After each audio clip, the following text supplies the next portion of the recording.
Welcome to Bitcoin World Media, जहां हम करेंगे क्रिप्टो की बात आपके साथ।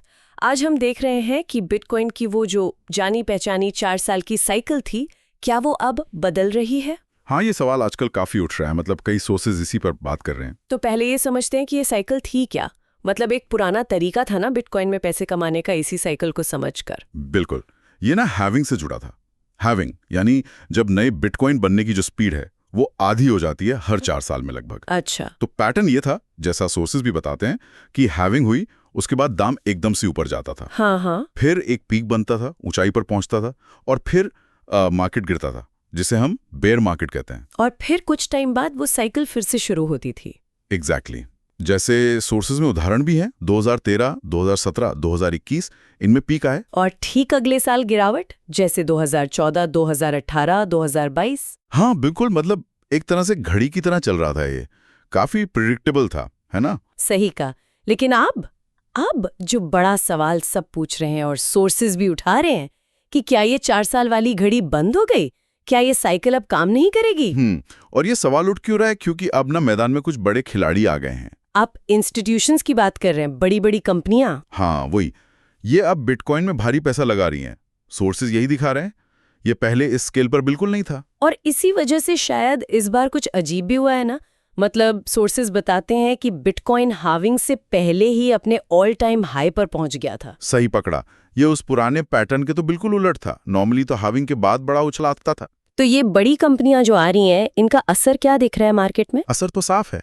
ये बिटकॉइन ETFs आए हैं ना, एक्सचेंज ट्रेडेड फंड्स। हाँ, जैसे शेयर खरीदते हैं वैसे ही बिटकॉइन खरीदना आसान हो गया। कि रोज की ट्रेडिंग वॉल्यूम एप्पल जैसी कंपनी के स्टॉक से भी ज्यादा थी। अरे बाप रे, ये तो बहुत बड़ा चेंज है। हाँ, तो मतलब अब ये सिर्फ छोटे मोटे निवेशकों का खेल नहीं रहा, बड़े इंस्टीट्यूशंस लगातार खरीद रहे हैं। ये एक नया एलिमेंट है जो पिछली साइकिल्स में था ही नहीं। तो अगर हम पुराने पैटर्न को ही देखें तो अगली बड़ी गिरावट कब आनी चाहिए थी?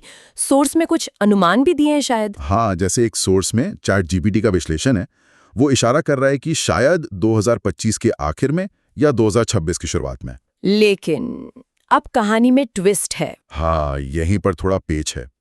कई एक्सपर्ट्स और सोर्सेज भी ये कह रहे हैं कि भाई क्योंकि ये बड़ी कंपनियां, जैसे वो माइकल सेलर की माइक्रो स्ट्रैटेजी है, जिसके पास हजारों बिटकॉइंस हैं। हाँ, सुना है। वो लोग लगातार खरीद रहे हैं। तो हो सकता है कि इस बार वैसी बड़ी भयानक वाली गिरावट आए ही ना, या अगर आए भी तो थोड़ी देर से आए और शायद उतनी गहरी ना हो।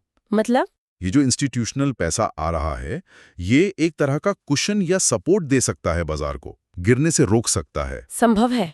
देखिए, मार्केट ऊपर नीचे तो होता ही है, वो उसकी फितरत है।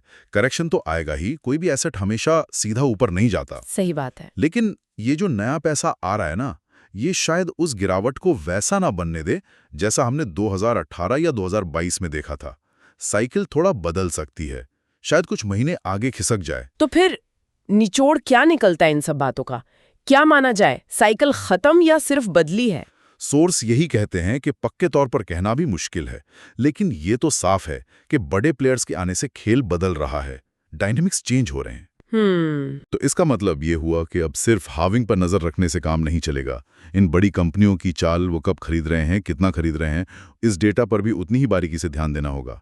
पुराने नियम शायद अब पूरी तरह फिट न बैठें। तो एक निवेशक के तौर पर ये मानकर चलना ही समझदारी है कि उतार चढ़ाव तो आएगा, करेक्शन होगा, भले ही वो पुराने टाइम टेबल पर ना हो। बिल्कुल, तैयारी रखनी चाहिए, लेकिन शायद अब पुराने कैलेंडर पर आंख बंद करके भरोसा करना ठीक ना हो।